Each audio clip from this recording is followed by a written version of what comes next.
Hello everyone. Mathematical reasoning का lecture 1 I hope सभी को क्लियर है।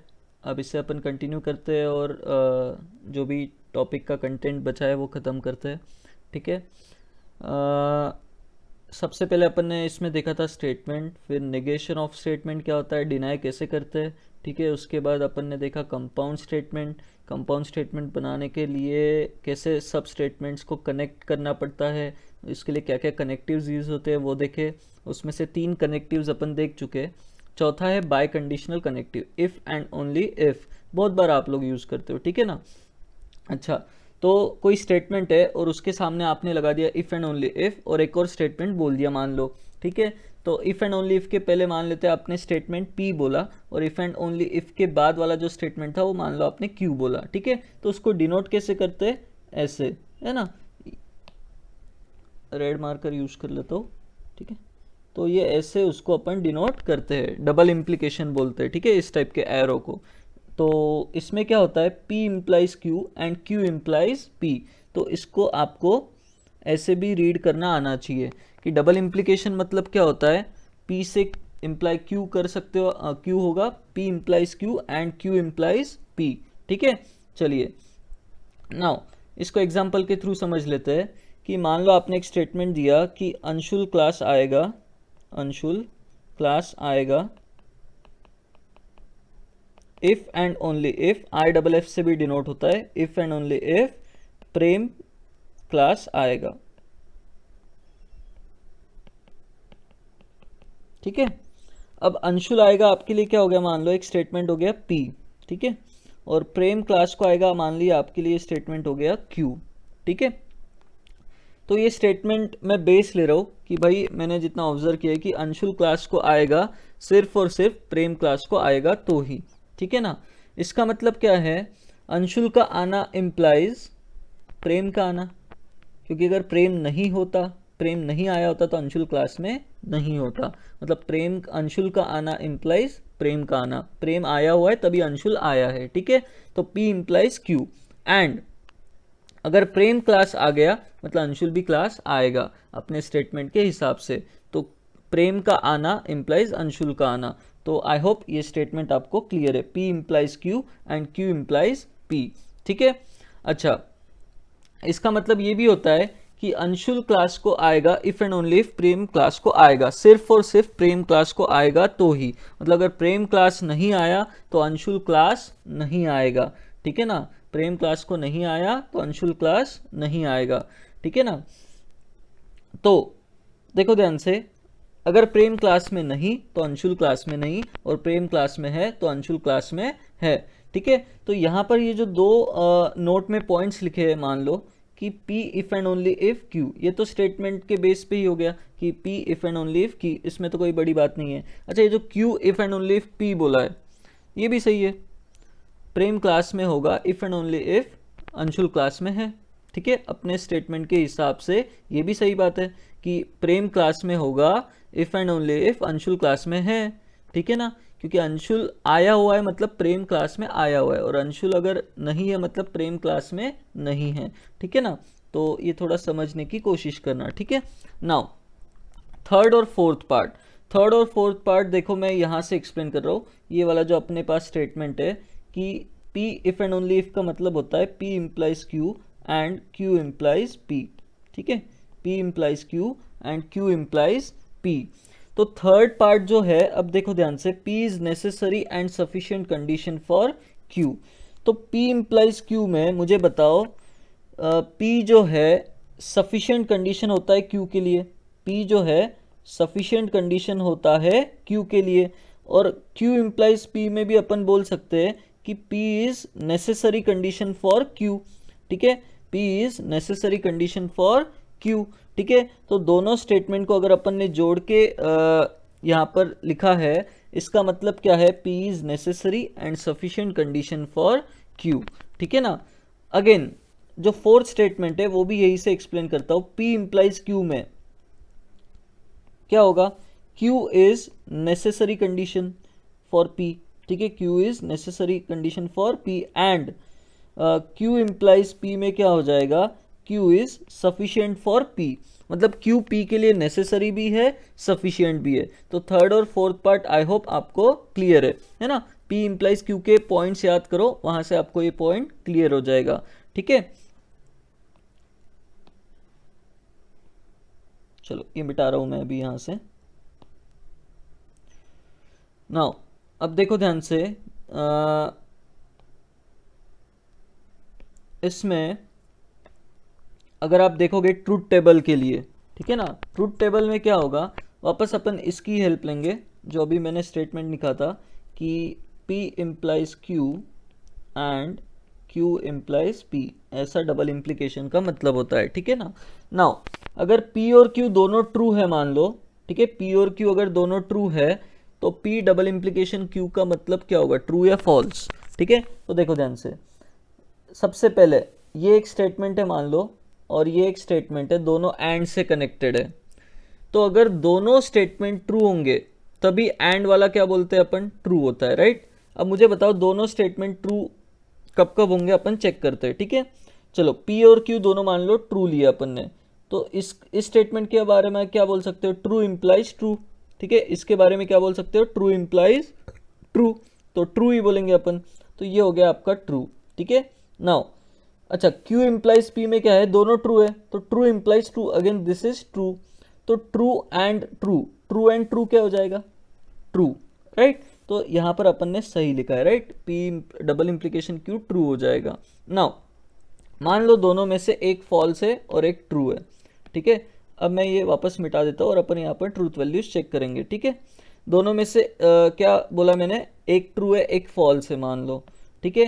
अब ऐसे केसेस में अपन क्या करेंगे कि जैसे मान लो P ट्रू है और Q फॉल्स है, तो क्या हो जाएगा, यहाँ पर आ जाएगा P इज ट्रू, तो ट्रू इम्प्लाइज फॉल्स। भाई हाइपोथेसिस सही है लेकिन कंक्लूजन अगर गलत आया, मतलब अपन कंडीशनल स्टेटमेंट को क्या बोलते हैं, फॉल्स। और एंड में अगर एक भी फॉल्स हो गया तो अपन कंपाउंड स्टेटमेंट को क्या बोलेंगे, फॉल्स, राइट। तो यहाँ पर सही F लिखा है, राइट। नेक्स्ट इसी तरीके से फॉल्स और ट्रू का भी कॉन्सेप्ट है, तो आई होप ये भी क्या होगा, फॉल्स, आप लोग चेक कर लोगे। अब मान लीजिए P और Q दोनों फॉल्स है, P और Q क्या है, दोनों फॉल्स है। तो अब मुझे बताना P और Q अगर दोनों फॉल्स है तो इसमें देखो क्या हो रहा है, false implies false, false implies false, तो भाई ट्रू ही बोलते हैं अपन, ठीक है ना। नेक्स्ट इसमें भी क्या हो रहा है, फॉल्स इंप्लाइज फॉल्स, तो अगेन दिस इज ट्रू। तो अगर दोनों स्टेटमेंट ट्रू और बीच में एंड है तो अपन क्या बोलेंगे, ट्रू। तो डबल इम्प्लीकेशन का ट्रूथ टेबल भी आपको क्लियर होना चाहिए, राइट। तो अच्छे से समझना इस चीज़ को, ठीक है। नाउ अपन क्या करते हैं, इसका एक और एग्जांपल दे सकते हो आप लोग, क्या कि भाई you will get success if and only if you work hard. तो ऐसे अपन डे टू डे लाइफ में इफ़ एंड ओनली इफ़ को यूज़ कर सकते हैं। तो उसका ट्रूथ टेबल भी आपको क्लियर है, कब कंपाउंड स्टेटमेंट को ट्रू बोलना है, जब दोनों P और Q ट्रू है या दोनों फॉल्स है तो अपन डबल इम्प्लीकेशन वाले को ट्रू बोलेंगे, और दोनों में से एक फॉल्स है एक ट्रू है तो अपन उस कंपाउंड स्टेटमेंट को क्या बोलेंगे, फॉल्स बोलेंगे, ठीक है। नाउ अलजेब्रा ऑफ स्टेटमेंट्स, ठीक है। इसके पहले एक चीज समझ लो कि मान लो आपके पास P और Q दो स्टेटमेंट्स है, एक P है और एक Q है, ठीक है। तो दोनों को अगर अपने को लॉजिकली इक्विवेलेंट स्टेटमेंट बोलना है, लॉजिकली इक्विवेलेंट स्टेटमेंट का मतलब क्या है, उनके ट्रूथ वैल्यू से मतलब है। अगर दोनों स्टेटमेंट ट्रू है तो लॉजिकली उनको अपन इक्विवेलेंट स्टेटमेंट बोलेंगे, अगर दोनों फॉल्स है तो अपन लॉजिकली उनको इक्विवेलेंट बोलेंगे अगेन, ठीक है। लेकिन एक ट्रू है और एक फॉल्स है तो लॉजिकली इक्विवेलेंट अपन उनको नहीं बोलेंगे, ठीक है। तो ये तीन डैश यूज होते हैं इक्विवेलेंट स्टेटमेंट बोलने के लिए, या कहीं कहीं पे अपना इक्वालिटी वाला ही यूज होता है, ठीक है। तो मैंने हर जगह इक्वालिटी वाला सिंबल यूज किया, लेकिन अगर 3 लाइंस वाला सिंबल भी आपको दिख गया जो आप कोऑर्डिनेट्स रिप्रेजेंट करने के लिए यूज करते हो, ठीक है ना, तो भी कोई दिक्कत नहीं है, इक्विवेलेंट बता रहा है वो, है ना। अब कुछ रूल्स है इसमें स्टेटमेंट्स से रिलेटेड, कम्यूटेटिव लॉ, कि P और Q अगर आपके पास स्टेटमेंट लिखा है ना, बारिश आएगी या फिर धूप आएगी, ठीक है। तो मैं अगर धूप आएगी पहले बोल दूं और बारिश आएगी बाद में बोल दूं और के आगे पीछे घुमा दूं तो कोई फर्क नहीं पड़ता, they are logically equivalent statement, ठीक है ना। तो P और Q is equivalent to Q और P, ठीक है। एंड वैसे ही इसमें भी ये पहला स्टेटमेंट आपको क्लियर है, और दूसरा भी क्या है, P and Q is equivalent to Q and P, ठीक है, कोई फर्क उसमें नहीं है, ठीक है। अब इसको मैंने अभी जो बात कही आपसे लॉजिकली इक्विवेलेंट स्टेटमेंट है या नहीं वो बताने की, ठीक है ना। तो अपन क्या करेंगे, दो स्टेटमेंट्स लॉजिकली इक्विवेलेंट है या नहीं ये ट्रूथ टेबल बनाकर भी चेक कर सकते हैं। बोर्ड में आपको बोलेगा using truth table show that these two statements are logically equivalent, ठीक है। तो इसमें सबसे पहला स्टेप क्या होता है, देखो ध्यान से, यहीं पर बनाकर बता देता हूँ, ठीक है। देखो P Q, फिर एक कॉलम में क्या करना आप लोग, LHS वाला बनाना, यहाँ पर जगह नहीं है, एक काम करते हैं अपन नीचे बनाते हैं ये, चलो P और Q एंड Q और P, यहाँ पर जगह है थोड़ी सी, यहाँ पर पहले बना देता हूँ, ठीक है ना।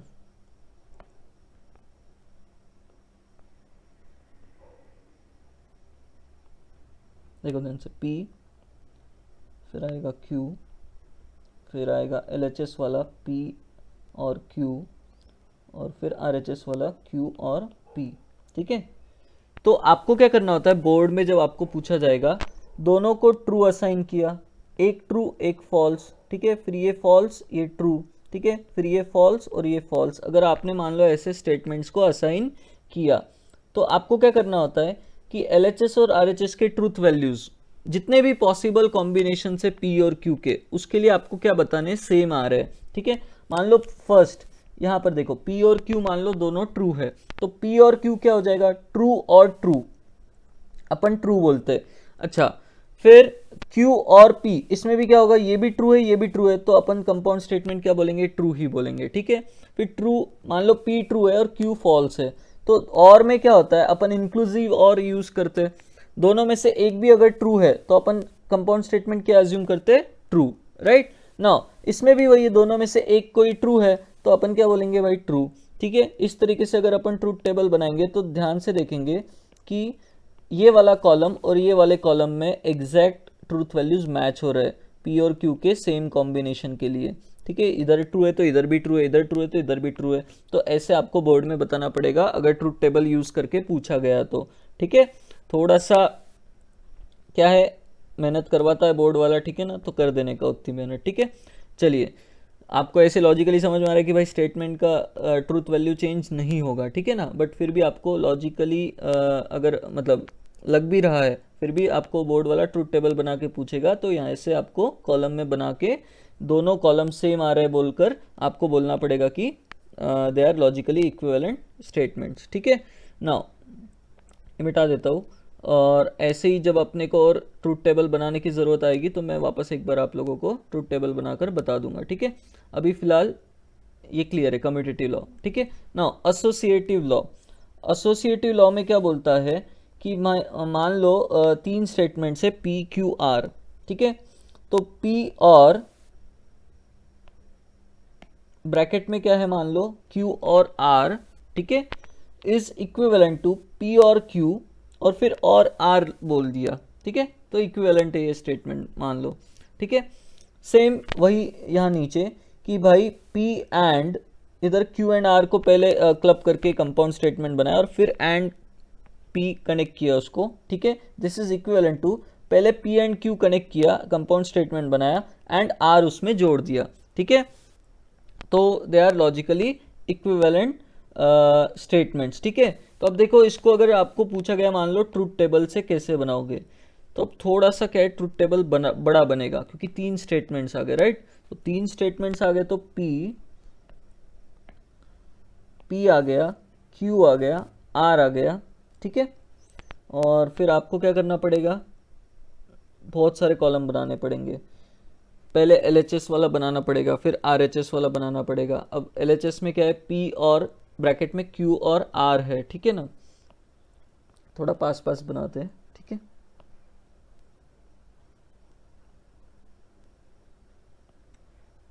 P Q R, फिर LHS में जो है दैट इज P और Q और R है, तो अपने को Q और R का एक कॉलम बनाएंगे अपन। देखो टेबल कैसे बनाते हैं, सीख लो अभी बोर्ड में, ठीक है, कि LHS में Q और R एक कंपाउंड स्टेटमेंट बना हुआ है, तो उसका एक अलग कॉलम और फिर P के साथ उसका अपन देखेंगे ट्रूथ वैल्यू मैचिंग करके, ठीक है।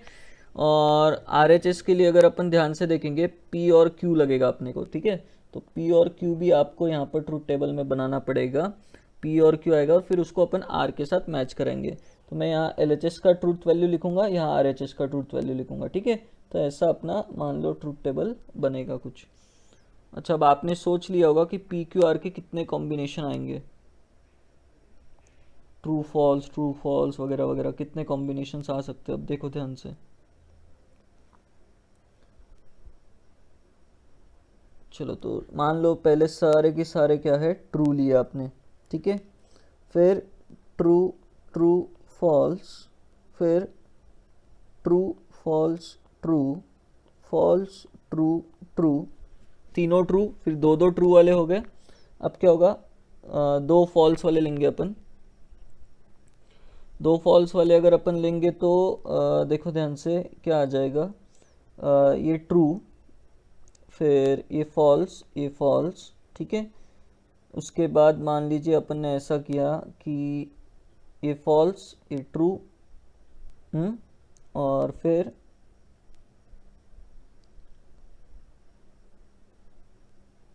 ये फॉल्स, ठीक है।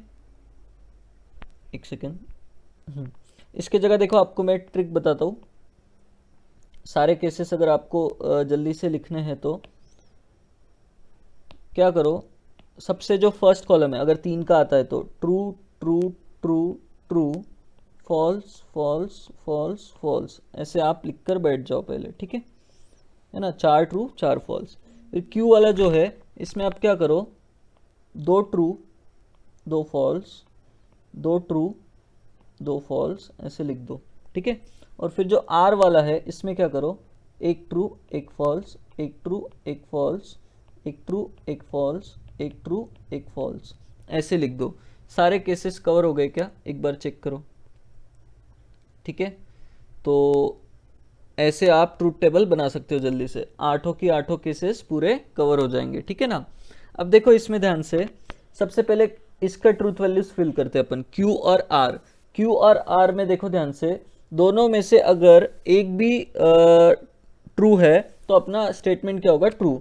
तो देखो Q और R मतलब इन दोनों का देखना है अपने को, Q और R में तो ट्रू एंड ट्रू और ट्रू, ट्रू ट्रू और फॉल्स, ट्रू फॉल्स और ट्रू, ट्रू फॉल्स और फॉल्स, अब ये फॉल्स हो जाएगा, राइट। नेक्स्ट ट्रू और ट्रू, ट्रू बोलेंगे, ट्रू और फॉल्स, ट्रू फॉल्स और ट्रू, ट्रू फॉल्स और फॉल्स, फॉल्स, ठीक है। तो ऐसे अपने Q और R का भर दिया। अब P और Q, P और Q के लिए क्या करना है आपको, P और Q के ट्रूथ वैल्यूज देखने हैं, ठीक है ना। तो ये दो ट्रूथ वैल्यूज आपको देखने हैं। अब इसमें अपन ट्रूथ वैल्यूज फिल करना स्टार्ट करेंगे। अगर दोनों ट्रू है तो true true true true, true false true, ठीक है। फिर ट्रू फॉल्स अगेन ट्रू आएगा, फॉल्स ट्रू ट्रू आएगा, फॉल्स ट्रू ट्रू आएगा। अब यहाँ नीचे दोनों बार क्या होगा, फॉल्स फॉल्स, तो फॉल्स एंड फॉल्स आएगा, राइट नाउ। अब देखो ध्यान से, इसके बाद आप क्या करोगे, LHS वाला एक्सप्रेशन जो था उसका ट्रूथ वैल्यू लिखना स्टार्ट करो। LHS में क्या है देखो, LHS में P एंड Q और R का और लिया है, ठीक है ना। किस किस का, इस वाले का और इस वाले का, इनके बीच में क्या लगाया, और लगाया। तो दोनों में से अगर दोनों की दोनों फॉल्स है तो ही अपन फॉल्स लिखेंगे, अदरवाइज मैं टेबल फिल कर रहा हूँ ट्रू ट्रू ट्रू वाला, ठीक है। ये आएगा ट्रू, यहाँ पर ट्रू ट्रू ट्रू आएगा, ठीक है, ट्रू ट्रू, यहाँ पर फॉल्स और ट्रू ट्रू आएगा, ठीक है। फिर यहाँ पर अगर मैं ध्यान से देखूँ तो ट्रू फॉल्स, तो यहाँ ट्रू ट्रू ट्रू ही आता जाएगा, लेकिन यहाँ लास्ट में क्या होगा, फॉल्स और फॉल्स है तो इम्प्लाइज फॉल्स आएगा, ठीक है। नाउ ये LHS वाला ट्रूथ टेबल बन गया, ट्रूथ वैल्यूज बन गए, ठीक है। नाउ RHS वाले देखो, RHS वाले इसमें क्या होगा, P और Q के साथ और कनेक्ट करोगे आप, ठीक है, R कनेक्ट करोगे मतलब। अब इस बार आप क्या कर रहे हो, RHS के लिए P और Q के साथ R कनेक्ट कर रहे हो यूजिंग सिंबल और, ठीक है, इससे कनेक्ट कर रहे हो। तो अब क्या होगा देखो ध्यान से, ट्रू ट्रू ट्रू तो अगर है तो ट्रू देखो इधर यहाँ तक तो ट्रू ही है, तो वो और वाला जो स्टेटमेंट होगा अपन ट्रू ही बोलेंगे। अच्छा यहाँ तक ट्रू है, सॉरी ये यहाँ तक अपन ट्रू ही बोलेंगे, ठीक है ना। नाउ नीचे वाले स्टेटमेंट्स के बारे में अब देखो ध्यान से।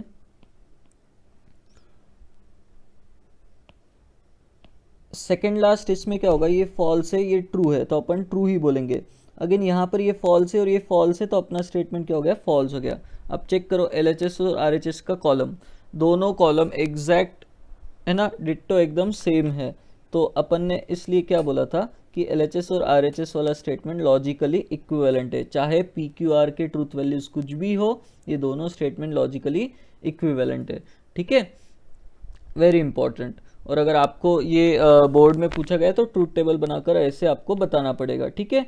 नाउ डिस्ट्रीब्यूटिव लॉ, जैसे सेट थ्योरी में रूल्स थे वही है, बस यहाँ पर क्या है, स्टेटमेंट्स में वो रूल लगेंगे, वहाँ यूनियन और इंटरसेक्शन होता था, यहाँ पर एंड और है, ठीक है। अब देखो ध्यान से, एसोसिएटिव लॉ और डिस्ट्रीब्यूटिव लॉ को कैसे याद रखना है। एसोसिएटिव लॉ में क्या है, देखो ध्यान से, ब्रैकेट के अंदर भी वही बाहर भी वही, और अब दूसरे वाले में क्या है, बाहर भी एंड अंदर भी एंड, तो अंदर भी वही बाहर भी वही, अगर है तो ब्रैकेट्स इंटरचेंज आप कर सकते हो, ठीक है, समझ में आया, ठीक है। ये ब्रैकेट आप पहले दो पर लगा सकते हो, ठीक है, कोई दिक्कत नहीं है। लेकिन डिस्ट्रीब्यूटिव लॉ में देखो ध्यान से क्या होगा, यहाँ पर ब्रैकेट के बाहर एंड है और ब्रैकेट के अंदर क्या है, और है, ठीक है, तो अलग अलग है। नाउ इसको कैसे करने का, तो सबसे पहले P एंड, देखो P एंड Q लिखने का, ये बराबर है P एंड Q। अभी जो और है ब्रैकेट के अंदर वाला, ये बीच में लिख देने का और, ठीक है, और फिर उसके बाद क्या करने का, P एंड R पे, R के साथ P को पेयर करने का और एंड के साथ कनेक्ट करने का, ठीक है, मतलब बाहर वाला अंदर वाले पे डिस्ट्रीब्यूट होगा, ठीक है ना, बाहर वाला अंदर वाले पे डिस्ट्रीब्यूट होगा, ठीक है ना। उस हिसाब से अगर आप सेकंड वाला देखोगे कि भाई बाहर और है लेकिन अंदर एंड है, तो अगेन क्या होगा, P और पहले Q के साथ चिपकेगा, ठीक है, P और Q, ठीक है, फिर ये बीच में एंड है तो ये एंड बीच में आ जाएगा, ठीक है, ब्रैकेट के अंदर वाला बीच में आ जाएगा, ठीक है, और फिर P और R के साथ चिपक जाएगा, P और R, राइट। तो जब अंदर कुछ और बाहर अलग, अंदर कुछ बाहर कुछ ऐसा अलग अलग अगर है तो डिस्ट्रीब्यूटिव लॉ याद रखना, बाहर वाला अंदर वाले दोनों पे डिस्ट्रीब्यूट होगा, राइट, ठीक है। Now this is distributive law. Set theory के अगर रूल्स आपको याद है तो ये याद रखने में आसानी रहेगी, ठीक है ना। आई होप ये क्लियर है आप लोगों को। इसको अगेन ट्रूथ टेबल बनाकर चेक करना है तो बना सकते हैं, ठीक है ना, कोई दिक्कत नहीं है, थोड़ा बड़ा ट्रूथ टेबल बनेगा। एक मैं लास्ट में क्वेश्चन ले लूँगा डिस्ट्रीब्यूटिव लॉ को कैसे ट्रूथ टेबल से प्रूव करना है, ठीक है। चलिए नेक्स्ट, अब देखिए P और P is equivalent to P बोल रहा है। देखो P और P, तो देखो ध्यान से, P का जो भी ट्रूथ वैल्यू होगा वही ट्रूथ वैल्यू आएगा ना, तो P और P is equivalent to P, ठीक है। P एंड P अगर है that is equivalent to again P, तो P का जो भी ट्रूथ वैल्यू लोगे, मान लो आपने P को ट्रू बोला तो true and true implies true, और P आपने ट्रू लिया था, ठीक है। अगर P को मान लो आपने फॉल्स लिया तो false and false implies false, तो लॉजिकली दे आर इक्विवेलेंट। तो याद रखना, जैसे आप सेट थ्योरी में लिखते हो कि A यूनियन A क्या बनता है, आपको A ही मिलता है, A इंटरसेक्शन A क्या मिलता है, आपको A ही मिलता है। तो वैसे ही स्टेटमेंट का है, P और P is taken as P, logically equivalent है। P का जो ट्रूथ वैल्यू रहेगा वही P और P का ट्रूथ वैल्यू रहेगा, ठीक है। P का जो ट्रूथ वैल्यू रहेगा वही truth value P and P का भी रहेगा, ठीक है ना। तो बहुत सिंपल रूल है। Next D Morgan's law, D Morgan's law वहाँ पर भी आपने देखा था, राइट, वहाँ कॉम्प्लीमेंट डिस्ट्रीब्यूट डैश डिस्ट्रीब्यूट करते थे आप, ठीक है ना। तो यहाँ पर क्या है, डैश की जगह नेगेशन है, ठीक है ना। तो नेगेशन ऑफ ब्रैकेट के अंदर अगर ऐसा है P और Q, तो क्या करोगे आप, this is equivalent to negation दोनों पे डिस्ट्रीब्यूट करने का, पहले P पे और फिर उसके बाद Q पे। जब डिस्ट्रीब्यूट हो जाएगा तो बीच में अगर और है तो उसका आपको क्या करना है, एंड कर देना है बस, ठीक है। तो negation of P and negation of Q, ठीक है, डिस्ट्रीब्यूटिव लॉ याद रखना, ठीक है ना। Negation of P, individual negation ले लेने के, और बीच में अगर और था तो उसको एंड कर देने का, ठीक है। तो इस हिसाब से सेकेंड स्टेटमेंट में बोलो क्या हो जाएगा, तो इसमें बोला है नेगेशन ऑफ P और बीच में क्या है, एंड है, ठीक है, तो this is equivalent to, individual negation लिख दो, ठीक है, और फिर क्या करोगे, अगर बीच में एंड है तो उसका क्या कर देना, और, एंड का क्या कर दोगे, और। वैसे ही वहाँ पर क्या होता था, यूनियन का इंटरसेक्शन होता था, इंटरसेक्शन का यूनियन होता था। याद दिलाने के लिए यहाँ लिख देता हूँ, ए यूनियन बी का अगर डैश लेते थे तो ए डैश इंडिविजुअल डैश लिख देते थे और यूनियन का इंटरसेक्शन कर देते थे, राइट, डी मॉर्गन्स लॉ।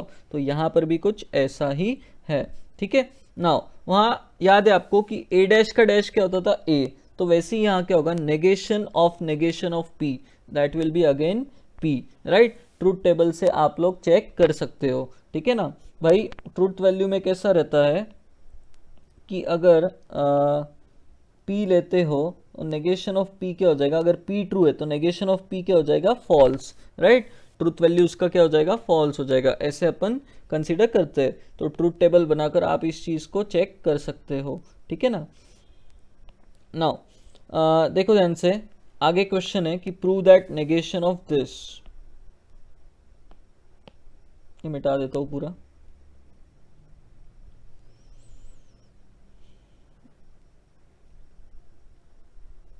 इसका मॉड्यूल कर लोगे तो एक अच्छा फील आएगा आपको टॉपिक का, ठीक है ना। 4 मार्क का एक छोटा सा क्वेश्चन आता है मेंस में और बहुत इजी आता है, बस आपको इनके ट्रूथ टेबल वगैरह याद होनी चाहिए, ठीक है ना। Prove that negation of this is equal to this is equivalent to this, एक तरीका ट्रूथ टेबल बना के, लेकिन बहुत बड़ा ट्रूथ टेबल बनेगा, ठीक है ना। आपको negation of P Q, negation of P, negation of Q सारे कंसिडर करके कॉलम अलग अलग बनाने पड़ेंगे, ठीक है। तो ट्रूथ टेबल वाले क्वेश्चन मैं आपको अलग से ले लूँगा बाद में, ठीक है ना। बट अभी फिलहाल क्या है, ऐसे क्वेश्चन जब आते हैं तो कैसे स्टार्ट करना, देखो ध्यान से। आपको पूछा गया नेगेशन ऑफ किसका, ये जो कंपाउंड स्टेटमेंट यहाँ पर लिखा है बड़ा सा, इसका नेगेशन पूछा है और आपको प्रूव करना है कि दिस इज इक्विवेलेंट टू कुछ लिखा हुआ है, ठीक है। चलिए अब ध्यान से देखो इसको कैसे स्टार्ट करना है। नेगेशन ऑफ, सबसे पहले इसका आपको नेगेशन लेना है एंड इसका लेना है, क्यों, एंड से कनेक्टेड है तो डी मॉर्गन्स लॉ अपन यूज कर लेंगे, ठीक है। तो नेगेशन ऑफ पहले हो जाएगा नेगेशन ऑफ पी और क्यू, ठीक है। इसका पहले नेगेशन लिख दिया, बीच में एंड है उसका क्या कर दिया, और फिर इसका नेगेशन लिख दिया, negation of P and negation of Q. Now ये जो नेगेशन है ये ब्रैकेट के अंदर घुसेगा और क्या बनाएगा, देखो ध्यान से, negation of P again D Morgan's law, ये और का वो क्या कर, ये और का क्या कर देगा वो, and negation of Q, right. ऐसे आपके पास स्टेटमेंट आ गया। नाउ बीच में और एज इट इज, अब ये नेगेशन अंदर जाएगा और क्या बनाएगा, देखो ध्यान से, negation of P, individual negation आ जाएंगे, ये जो एंड है इसका क्या हो जाएगा, और, एंड नेगेशन ऑफ क्यू, ऐसा कुछ आपके पास स्टेटमेंट आ जाएगा। नाउ नेगेशन ऑफ पी कितना होगा, ये कितना हो जाएगा, पी हो जाएगा, एंड ये कितना हो जाएगा, नेगेशन ऑफ क्यू हो जाएगा, right, P and negation of Q. Now और यहाँ पर क्या होगा, नेगेशन ऑफ पी वापस कितना हो गया, पी, और नेगेशन ऑफ क्यू कितना हो गया, क्यू। तो ऐसा कुछ आपके पास स्टेटमेंट कन्वर्ट होके आ गया, राइट। नाउ जो अपने को बोला गया है प्रूव दैट, वही स्टेटमेंट है कि हाँ, तो अपन ने ये प्रूव कर दिया, राइट। नाउ जल्दी से लिख लो, पॉज करके वीडियो, ठीक है, और स्टेप्स आप फॉलो कर सकते हो, नहीं तो पहले खुद से दिमाग लगा सकते हो, ठीक है। अब अगला जो क्वेश्चन है आप पहले कर देख सकते हो और फिर मेरा सॉल्यूशन देख लेना, ठीक है ना।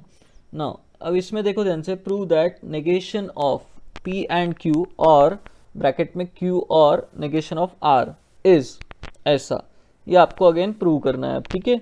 तो नेगेशन ऑफ, देखो ध्यान से, आपको पूछा गया, अब मैं ब्रैकेट अभी के लिए कुछ भी यूज़ कर रहा हूँ, ठीक है ना, बड़े ब्रैकेट छोटे ब्रैकेट, बस आपको समझ में आना चाहिए डिफरेंस स्टेटमेंट्स के बीच में, ठीक है। नाउ पी एंड क्यू, और यहाँ पर एक क्यू और नेगेशन ऑफ आर, ठीक है, इसका अपने को क्या करना है, नेगेशन करना है, ठीक है। नाउ दिस इम्प्लाइज, देखो ध्यान से, ये एक स्टेटमेंट है, ये एक स्टेटमेंट है, बीच में और है और इसका आप नेगेशन ले रहे हो, तो एक काम करो, इंडिविजुअल नेगेशन ले लो और बीच में और है तो उसका क्या कर दो, एंड, ठीक है, क्यू और negation of R as it is.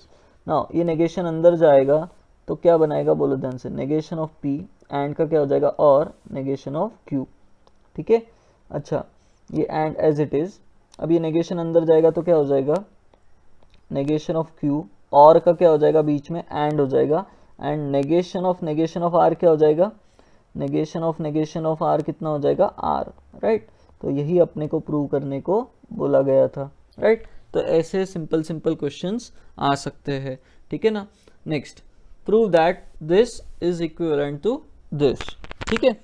अब ये आप प्रॉपर्टी से भी प्रूव कर सकते हो और ट्रूथ टेबल से भी प्रूव कर सकते हो। तो ये क्वेश्चन मेरे को छोटा लग रहा है तो मैं प्रॉपर्टी से भी, ये अलजेब्रा जो स्टेटमेंट्स का था ये यूज़ करके भी बता देता हूँ और ट्रूथ टेबल से भी बता देता हूँ, ठीक है।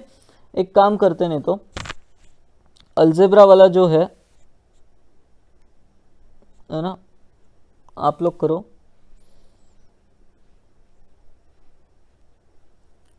या चलो मैं ही बता देता हूँ, ठीक है। मेथड 1 LHS से स्टार्ट करते हैं, ठीक है। LHS आपको क्या दिया है, P और Q and negation of P, ठीक है। तो अब क्या हो जाएगा, ये जो एंड नेगेशन ऑफ P है ये अंदर डिस्ट्रीब्यूट कर देते हैं, ब्रैकेट के अंदर कुछ और बाहर कुछ और, डिस्ट्रीब्यूटिव लॉ का थॉट दिख रहा है, ठीक है ना।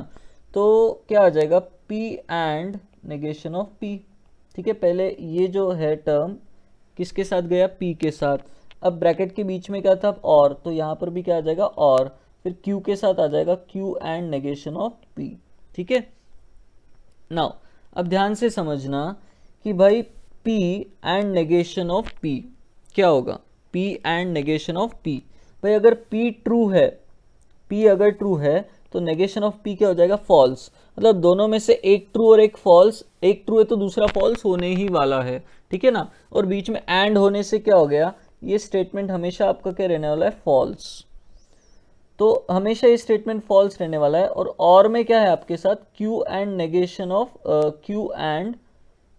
ऑफ P है, ठीक है ना, Q and negation of P है, ठीक है। तो अगर ऐसा है अभी कि यार ये तो फॉल्स है और बीच में और है, तो जो भी इसका ट्रूथ वैल्यू रहेगा that is going to be the truth value of compound statement, है ना। ये अगर ट्रू हुआ तो आंसर मतलब ट्रूथ वैल्यू क्या रहेगा, ट्रू रहेगा, और ये अगर फॉल्स हुआ तो ट्रूथ वैल्यू फॉल्स आएगा कंपाउंड स्टेटमेंट का। तो अपन यहाँ पे से क्या बोल सकते हैं फिर कि अगर ऐसा है ये हमेशा फॉल्स रहने वाला है पहला वाला, ठीक है। ये अगर हमेशा फॉल्स रहने वाला है तो सब कुछ इस पर डिपेंड करेगा, तो फॉल्स और something is equal to something, यही आ जाएगा, राइट, जो कि RHS में लिखा हुआ है, ठीक है ना। आप इसको इधर लिख सकते हो और इसको इधर लिख सकते हो, कोई दिक्कत नहीं है, ठीक है। तो ये मैंने मैथमेटिकल जो उसका जो अलजेब्रा था उस तरीके से आपको बता दिया, ठीक है ना। नाउ मैं आपको इसका ट्रूथ टेबल बनाकर भी बता देता हूँ एक बार कि कैसे आपको इसको बोर्ड्स में अगर बोला गया तो प्रूव कैसे करना है, ठीक है ना। तो सबसे पहले देखो P और Q दिख रहे हैं इसमें, तो P और Q लेंगे अपन और 4 ही केसेस बनेंगे तो 4 वाला ही ट्रूथ टेबल अपन बनाएंगे, ठीक है। यहाँ पर आ जाएगा ट्रू ट्रू, मान लो यहाँ पर true false, false true, false false. चलिए अब देखो ध्यान से, LHS के लिए अपने को क्या क्या लगेगा, P और Q लगेगा, तो एक कॉलम P और Q का बोर्ड में बहुत तरीके से जाना पड़ता है, ठीक है। नेगेशन ऑफ P लगेगा तो एक नेगेशन ऑफ P का भी कॉलम लगेगा, ठीक है। नेक्स्ट फिर यहाँ से अपन LHS बना लेंगे, तो यहाँ मैं LHS लिख देता हूँ। नेक्स्ट फिर इसके बाद अपने को क्या लगेगा RHS वाले के लिए, तो अपने पास सब उसका ऑलरेडी कॉलम बना हुआ है, ठीक है। सबसे पहले P और Q के ट्रूथ वैल्यूज फिल करते हैं। इस कॉलम में ट्रूथ वैल्यूज क्या कहेंगे, तो ट्रू ट्रू ट्रू और ये फॉल्स आएगा, राइट, दोनों फॉल्स है तो फॉल्स आएगा। नेगेशन ऑफ P, P वाले को देखो, P वाला अगर ट्रू है तो नेगेशन ऑफ P क्या हो जाएगा, फॉल्स हो जाएगा, है ना। P वाला अगर अगेन ट्रू है तो ये फॉल्स हो जाएगा, अगर P फॉल्स है तो नेगेशन ऑफ P क्या हो जाएगा, ट्रू हो जाएगा, ठीक है। तो ऐसे अपन ने अपोजिट ट्रूथ वैल्यूज उसको असाइन कर दिए नेगेशन को, ठीक है ना। बहुत लॉजिकल है, कोई दिक्कत नहीं होनी चाहिए, ठीक है ना। नाउ LHS को अब ध्यान से देखो, LHS में क्या है, इसका और इसका क्या है, एंड से कनेक्शन है, ठीक है ना। तो नेगेशन ऑफ P और इसका एंड से आप कनेक्ट कर रहे हो, किससे, एंड में क्या होता है कि अगर दोनों ट्रू है तो ही अपन स्टेटमेंट को ट्रू बोलते हैं, और अगर दोनों में से एक भी फॉल्स है तो फॉल्स हो जाता है। मतलब फॉल्स फॉल्स, ये ट्रू हो जाएगा और ये फॉल्स हो जाएगा। तो LHS का ट्रूथ वैल्यूज आपके पास आ गए P और Q के हर कॉम्बिनेशन के लिए। नाउ RHS क्या है आपका? RHS जो है negation of P and Q है। तो नेगेशन ऑफ P जो है ये रहा और ये रहा Q रहा आपके पास, ठीक है। तो इसको उसने एंड से कनेक्ट किया है, एंड से कनेक्ट किया, तो अगेन जब तक दोनों ट्रू नहीं है अपन उसको ट्रू नहीं बोलेंगे, ठीक है ना। तो ये हो जाएगा फॉल्स, ये हो जाएगा फॉल्स, ठीक है। ट्रू ट्रू ये ट्रू हो जाएगा, और ये अगेन एक फॉल्स हो गया तो फॉल्स हो गया। अब जरा इन दोनों कॉलम को देखो, ये दोनों कॉलम जो है आपको सेम सेम दिखेंगे, इसका मतलब they are logically equivalent statements, ठीक है। तो ट्रूथ टेबल से अगर बनाना है तो आपको ऐसे बताना पड़ेगा, ठीक है ना। Now negation of compound statements, ठीक है। चलिए ये एक सबबिट है तो इसको अपन देख लेते हैं कैसे डील करना है। Negation of conjunction, negation of disjunction, ठीक है। चलिए तो सबसे पहले नेगेशन ऑफ कंजंक्शन देखते हैं। इसमें क्या हो जाएगा, ये नेगेशन अंदर जाएगा और एंड का क्या कर देगा और, तो इंडिविजुअल नेगेशन आ जाएंगे और एंड का हो जाएगा और फिर नेगेशन ऑफ क्यू। इस तरीके से आपको इसका नेगेशन करना होता है, राइट, डिस्ट्रीब्यूटिव लॉ यूज करके, ठीक है। नेगेशन ऑफ डिसजंक्शन, P और Q है और तो उसका नेगेशन क्या हो जाएगा डिस्ट्रीब्यूटिव लॉ यूज करके, नेगेशन ऑफ P आएगा, और का क्या हो जाएगा एंड हो जाएगा, और फिर नेगेशन ऑफ Q आ जाएगा, राइट।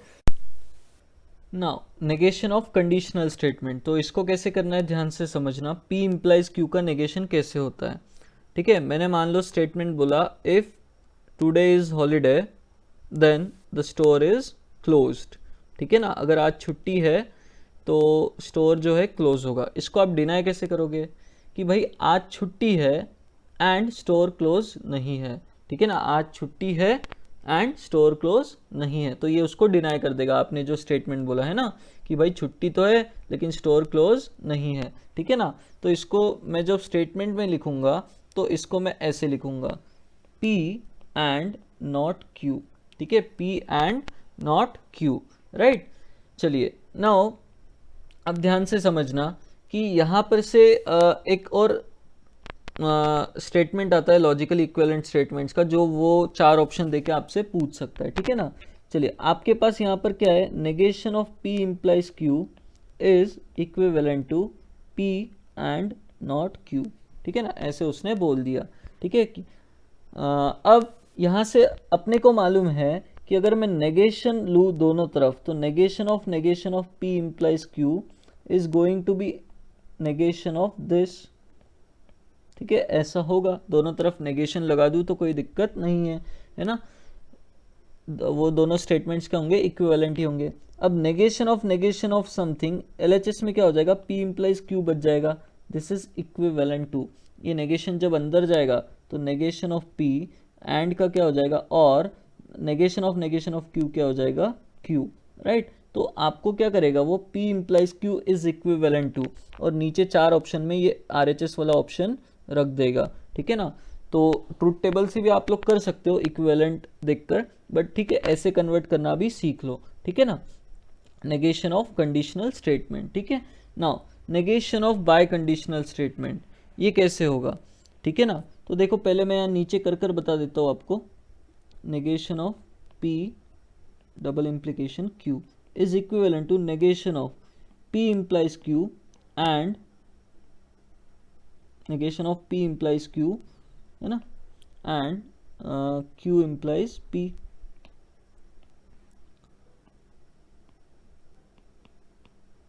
क्योंकि डबल इम्प्लीकेशन का मतलब ही होता है P implies Q and Q implies P, ठीक है, दोनों एक दूसरे को इम्प्लाई करते हैं, दैट इज डबल इम्प्लीकेशन, ठीक है ना। उसका नेगेशन लेना है तो this is equivalent to, negation को अंदर भेजो, P इम्प्लाइज Q का पहले नेगेशन होगा, एंड का और हो जाएगा, और फिर Q इम्प्लाइज P का नेगेशन होगा, राइट। तो again this is equivalent to, यहाँ पर क्या आ जाएगा, negation of P implies Q क्या है, यहाँ से अपन प्रॉपर्टी मतलब जो अपन ने लिखा था वो यूज़ कर लेंगे। P इम्प्लाइज Q का नेगेशन होता है P एंड नॉट Q, ठीक है। और अब Q इम्प्लाइज P का क्या हो जाएगा, Q एंड नॉट P, ऐसा, ठीक है ना। तो दिस इज इक्विवेलेंट स्टेटमेंट। तो मैं यहाँ ऊपर ये फिल कर देता हूँ, फिल इन द ब्लैंक्स, है ना। P and not Q और Q and not P, ठीक है। तो ये नेगेशन ऑफ बाई कंडीशनल हो गया, राइट। नाउ अब ध्यान से समझना, नोट में वापस मैं क्या कर रहा हूँ, ये जैसे मैंने अभी यहाँ P इम्प्लाइज Q का एक अदर फॉर्म निकाला था, लॉजिकली इक्विवेलेंट स्टेटमेंट, और एक ऐसा इसका भी अपन निकाल कर रखेंगे, ठीक है ना। तो देखो ध्यान से, since negation of P double implication Q is equivalent to, यहाँ पर जो लिखा था वो वापस लिखता हूँ, P एंड नॉट Q, ठीक है, और Q एंड नॉट P, ऐसे जो अपन ने लिखा था। तो मैं अगर इसमें वापस दोनों तरफ नेगेशन लगा दूँ, negation of this is equivalent to negation of this हो जाएगा, राइट।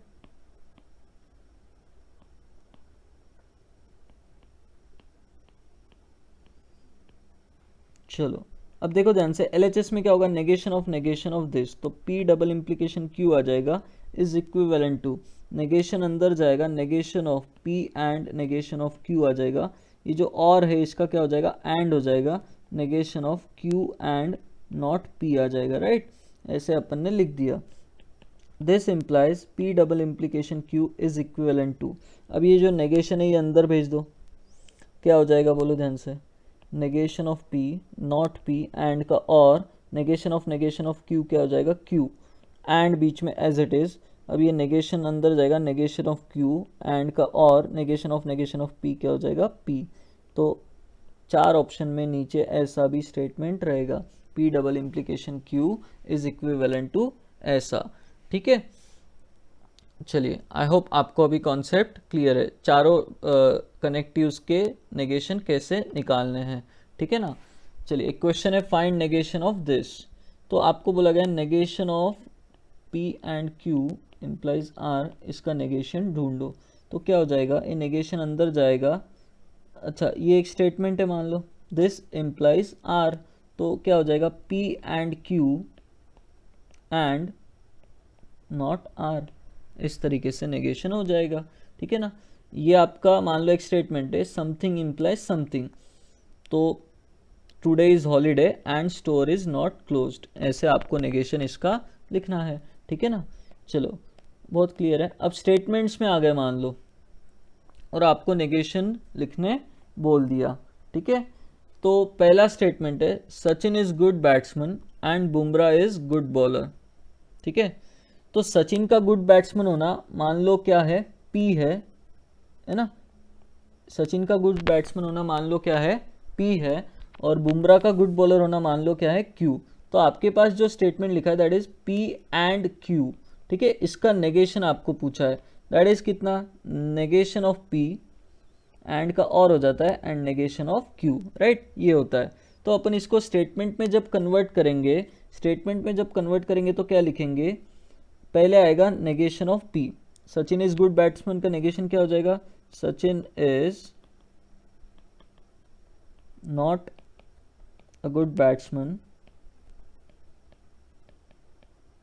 आइदर और भी लगा सकते हो आप, ठीक है ना, और लगाने वाले हो तो पहले आइदर लगा के फिर और लिख सकते हो, और Sachin is not a good batsman, और Bumrah not P, Bumrah is good bowler का नेगेशन क्या हो जाएगा, Bumrah is not a good bowler, right. ऐसे अपन ने इसका नेगेशन लिख दिया, है ना। जो भी अपन ने अभी स्टडी किया डी मॉर्गन्स लॉ, उसके बेसिस पे ऐसे अपन स्टेटमेंट्स में नेगेशन लिखते हैं, ठीक है। नाउ मैथ्स इज इजी और फिजिक्स इज टफ, तो ये मान लो P हो गया, और यहाँ पे और है, और ये Q हो गया, फिजिक्स इज टफ वाला। तो P और Q का नेगेशन आपने देखा है, डिसजंक्शन का नेगेशन कैसे होता है। तो यहाँ पर मैं फिर से आपको याद दिला देता हूँ कि P और Q है, तो इसका जो नेगेशन होगा that will be equivalent to negation of P और का एंड हो जाएगा नेगेशन ऑफ Q, ठीक है ना। नेगेशन ऑफ P एंड क्या हो जाएगा, नेगेशन ऑफ Q हो जाएगा, ठीक है। नाउ इसको स्टेटमेंट्स में लिखना है तो कैसे लिखेंगे अपन, पहले negation of P, maths is not easy and physics is tough, इसका नेगेशन क्या हो जाएगा, and physics is not tough, touch नहीं, टफ, ठीक है, क्लियर है, फिजिक्स इज नॉट टफ, ठीक है। तो ऐसे आपको स्टेटमेंट्स में कन्वर्ट करना आना चाहिए नेगेशन को किसी भी स्टेटमेंट का, ठीक है। आपको बस देखना है एंड से कनेक्टेड है या और से, ठीक है ना। Now if it is raining then game is cancelled. अब ये कौन सा स्टेटमेंट है, इफ देन वाला। इफ देन का नेगेशन आपको अभी अभी बताया है ना। तो negation of P implies Q क्या होता है, कैसे लॉजिकली इक्विवेलेंट होता है, P and not Q, P and not Q। भाई P तो हुआ लेकिन Q नहीं हुआ, ठीक है ना। नाउ इसको अगर स्टेटमेंट में कन्वर्ट करना है ऊपर वाले को, if it is raining then game is cancelled. तो इट इज रेनिंग क्या हो गया आपका, P वाला पार्ट हो गया, रेनिंग वाला पार्ट क्या हो गया आपका P, end game is cancelled क्या हो गया आपका Q। तो P तो आपको लिखना ही है ना, P एंड नॉट Q लिखना है। तो इट इज रेनिंग, बीच में एंड है, एंड Q का नेगेशन, गेम इज कैंसल का नेगेशन क्या हो जाएगा, game is not cancelled, game is not cancelled, ठीक है। तो ऐसे अपन स्टेटमेंट्स कन्वर्ट करते हैं, ठीक है ना। नाउ नेक्स्ट अगला है डबल इम्प्लीकेशन वाला, ABC। अब ये यार ये ऊपर ही देखना पड़ेगा, मेरे को भी याद नहीं अभी कि डबल इम्प्लीकेशन का नेगेशन क्या होता है। तो that is P and not Q और Q and not P, P and not Q, easy याद रखने में ना, P एंड नॉट Q बीच में और Q एंड नॉट P, ठीक है, अल्टरनेट ऐसे ध्यान से देखने का, ठीक है। अब ABC is an equilateral triangle if and only if it is equiangular, ठीक है ना। तो इस स्टेटमेंट का अपने को नेगेशन लिखना है। तो बीच में क्या आता है, और। तो एक आधा ऑप्शन ऐसा एदर और का दिख सकता है, इसलिए मैं एदर और से स्टार्ट करता हूँ। Either P and not Q, right, P and not Q, P and not Q, बीच में और आता है, and Q and not P ऐसे लिखते, राइट। तो मैं यहाँ पर लिख देता हूँ आइदर P मतलब ABC is an equilateral triangle, ABC is, पहले ये पार्ट लिख रहा हूँ मैं, ठीक है ना, ABC is an equilateral triangle and not Q मतलब इट इज नॉट इक्विएंगुलर,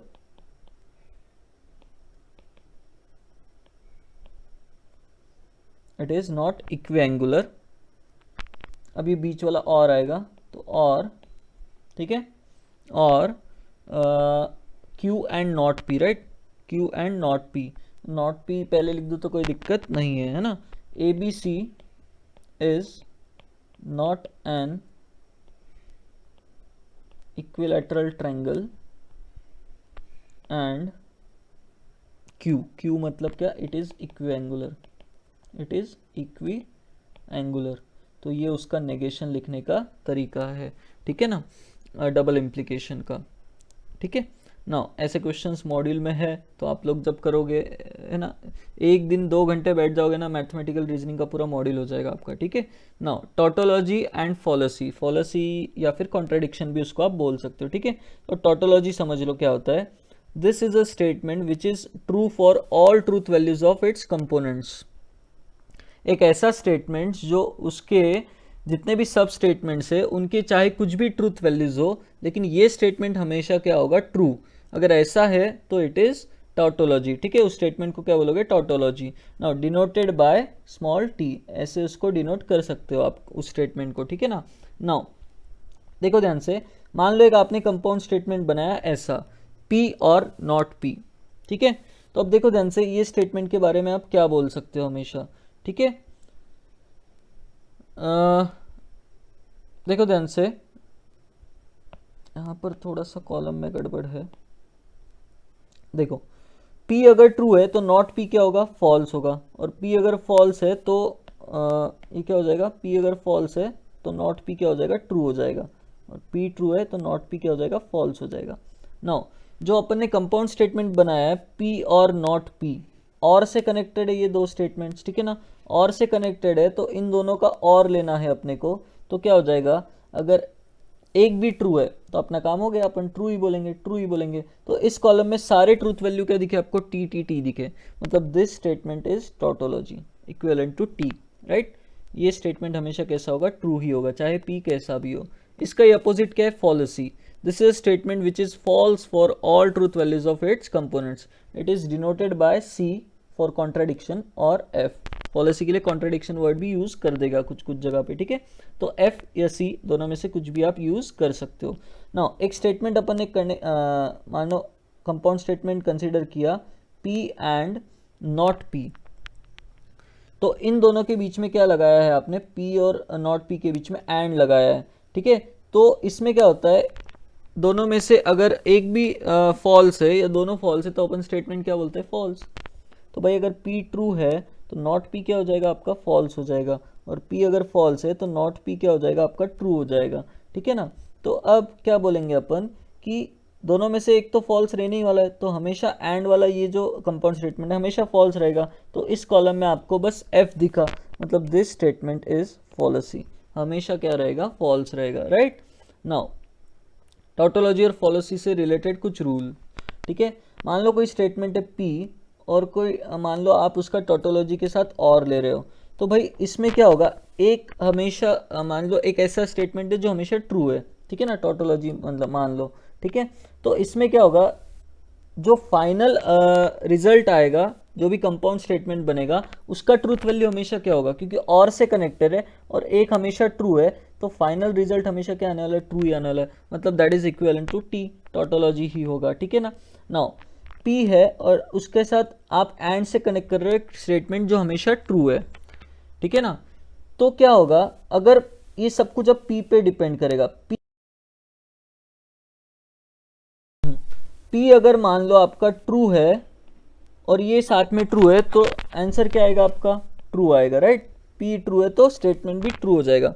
पी अगर फॉल्स है, ठीक है, पी अगर फॉल्स है और उसके साथ आप एंड से टी कनेक्ट कर रहे हो तो हमेशा आपका आंसर क्या आएगा, फॉल्स आएगा। मतलब जो पी का ट्रूथ वैल्यू है वही कंपाउंड स्टेटमेंट का ट्रूथ वैल्यू आपका आ रहा है। इसका भी जो आपका पी का फॉल्स आया तो कंपाउंड स्टेटमेंट भी फॉल्स आया। मतलब लॉजिकली अगर अपन देखें तो ये जो स्टेटमेंट है इसको आप इक्विवेलेंट टू पी बोल सकते हो, क्योंकि जो पी का ट्रूथ वैल्यू होगा वही फाइनल कंपाउंड स्टेटमेंट का ट्रूथ वैल्यू आ रहा है। इस हिसाब से अगर इन दोनों को ऑब्जर्व करोगे तो पी का अगर कॉन्ट्राडिक्शन के साथ आप क्या करोगे, और से कनेक्ट करोगे, डिसजंक्शन बनाओगे, तो आपका जो लॉजिकली इक्विवेलेंट स्टेटमेंट आप पी कंसिडर कर सकते हो, ठीक है ना, क्योंकि पी का ट्रूथ वैल्यू पे ही कंपाउंड स्टेटमेंट का ट्रूथ वैल्यू डिसाइड होगा, क्योंकि ये ऑलरेडी फॉल्स है और बीच में और है, तो जो कुछ डिसाइड करेगा पी डिसाइड करेगा, तो पी के इक्विवेलेंट अपन इसको बोल सकते हैं। अच्छा, पी एंड कॉन्ट्राडिक्शन, ठीक है, ये हमेशा फॉल्स है और एंड से कनेक्ट किया है आपने किसी के साथ तो हमेशा क्या आने वाला है, फॉल्स ही आने वाला है, तो फॉलसी या फिर कॉन्ट्राडिक्शन ही रहेगा। तो this is going to be always C, right, contradiction. I hope ये सारे रूल्स आपको क्लियर है, बहुत बेसिक बेसिक है, ठीक है। नेक्स्ट, अब अगले जो इसके स्टेटमेंट्स है, नाउ कॉम्प्लीमेंट लॉ, देखो ध्यान से, पी और नेगेशन ऑफ पी के बीच में अगर और है तो भाई दोनों में से एक फॉल्स एक ट्रू रहने वाला है, तो हमेशा और जो है ट्रूथ ही देगा, तो अगेन ये क्या हो जाएगा, ट्रू ही रहेगा, राइट। तो this is going to be tautology, हमेशा क्या आना है, ट्रू, क्योंकि दोनों में से एक ट्रू ही रहेगा, बीच में और है ना। अब देखो सेकंड स्टेटमेंट में क्या है, दोनों के बीच में एंड है और एक ट्रू है तो एक फॉल्स होने वाला, तो ये हमेशा क्या आएगा, फॉलसी ही आएगा, एफ ही आएगा, ठीक है। अब टोटोलॉजी का नेगेशन क्या हो जाएगा, फॉलसी, है ना। कॉन्ट्राडिक्शन का नेगेशन क्या हो जाएगा, टोटोलॉजी, ठीक है। आई होप ये पॉइंट्स आपको अभी क्लियर है, राइट। नाउ इस पर बेस्ड कुछ क्वेश्चंस है, जल्दी से अपन देख लेते हैं, ठीक है। Prove that this statement is हमेशा टोटोलॉजी, ठीक है, हमेशा ट्रू है। एक ट्रूथ टेबल बनाकर आप चेक कर सकते हो और एक थोड़ा सा मैथमेटिकल जो अपन ने अलजेब्रा पढ़ा स्टेटमेंट्स का उसको यूज करके। तो मेथड 1 जो है मैं पहले आपको इससे बताऊंगा, जो भी अपन ने रूल्स पढ़े, ठीक है ना। चलिए, तो P और negation of P and Q, तो सबसे पहले स्टेटमेंट को मॉडिफाई करना है, तो negation of this, D Morgan's law यहाँ यूज करते। P और ये नेगेशन अंदर गया तो क्या बनेगा, नेगेशन ऑफ P एंड को और कर देगा नेगेशन ऑफ Q, राइट। ऐसा स्टेटमेंट वो बनाएगा, ठीक है। नाउ अब ध्यान से समझना, इसमें क्या होगा, ये अंदर कुछ और बाहर कुछ और है, या क्या बोल सकते हैं, अंदर भी वही बाहर भी वही। तो एसोसिएटिव लॉ यूज करके अपन क्या करेंगे, पी और नॉट पी एक साथ रख देंगे और नॉट क्यू अलग कर देंगे, कोई दिक्कत नहीं है, ठीक है ना। अंदर भी वही बाहर भी वही, तो एसोसिएटिव लॉ अपन यूज कर लेंगे, ठीक है ना। यहाँ से अपन क्या बोलेंगे भाई, पी और नॉट पी, पी और नॉट पी क्या है, हमेशा ट्रू है, तो ये टोटोलॉजी हो गया। टोटोलॉजी के साथ और ले रहे हो नॉट क्यू का, तो टोटोलॉजी के साथ और अगर किसी का ले रहे हो और अपन देखेंगे तो वो चाहे कुछ भी हो, नॉट क्यू का ट्रूथ वैल्यू कुछ भी हो, और के साथ एक हमेशा ट्रू है, तो आंसर हमेशा क्या आना है, ट्रू ही आना है। तो this is going to be tautology, हमेशा ट्रू ही आना है, ठीक है ना। तो ऐसे भी कर सकते हो, ट्रूथ टेबल से भी कर सकते हो। अब दिस इज अगेन अपने को चेक करना है फॉलिसी है या नहीं। तो अब इसमें मैं क्या करता हूँ, मैथमेटिकली आप लोग कर लेना रूल्स यूज करके, ट्रूथ टेबल से मैं बता देता हूँ।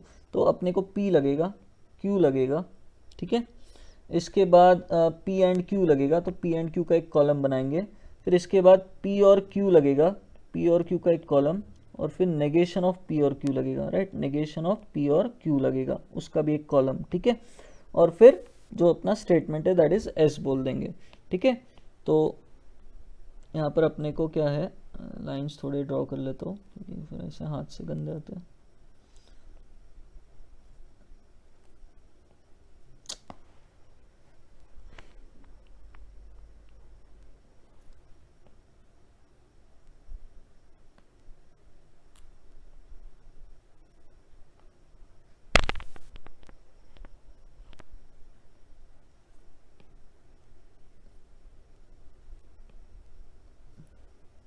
कितने, 4 लगेंगे ना, 1 2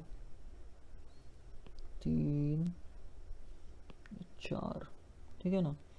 ना इसको गायब कर देते स्केल को, ना ये ट्रू ये ट्रू, ठीक है, ये ट्रू ये फॉल्स ये फॉल्स ये ट्रू ये फॉल्स ये फॉल्स। नाउ सबसे पहले ये कॉलम में ट्रूथ वैल्यूज असाइन करते हैं, एंड है बीच में, तो ये ट्रू बाकी सब क्या हो जाएंगे, फॉल्स फॉल्स फॉल्स। P और Q, P और Q अगर आप ध्यान से देखोगे तो ये ट्रू ये ट्रू ये ट्रू और ये फॉल्स हो जाएगा, राइट, एक भी ट्रू है तो ट्रू रहेगा। अब नेगेशन ऑफ P और Q, इस वाले का नेगेशन अगर आपको करना है तो क्या हो जाएगा, ये ट्रू है तो ये फॉल्स, ये ट्रू है तो ये फॉल्स फॉल्स, और यहाँ ट्रू आ जाएगा ना। जो स्टेटमेंट है अपना दैट इज, इसके और इसके बीच में क्या है, इसके और इसके बीच में क्या है, एंड से कनेक्ट किया है, एंड से कनेक्ट किया है। तो अब ध्यान से देखो, true and false false, false and false false, ठीक है, ट्रू एंड फॉल्स फॉल्स हो गया, फॉल्स एंड फॉल्स फॉल्स हो गया, फॉल्स एंड फॉल्स फॉल्स हो गया, ट्रू एंड फॉल्स फॉल्स हो गया, ठीक है। मतलब अपना जो स्टेटमेंट है हमेशा फॉल्स आ रहा है, तो दिस इज फॉलिसी, ठीक है।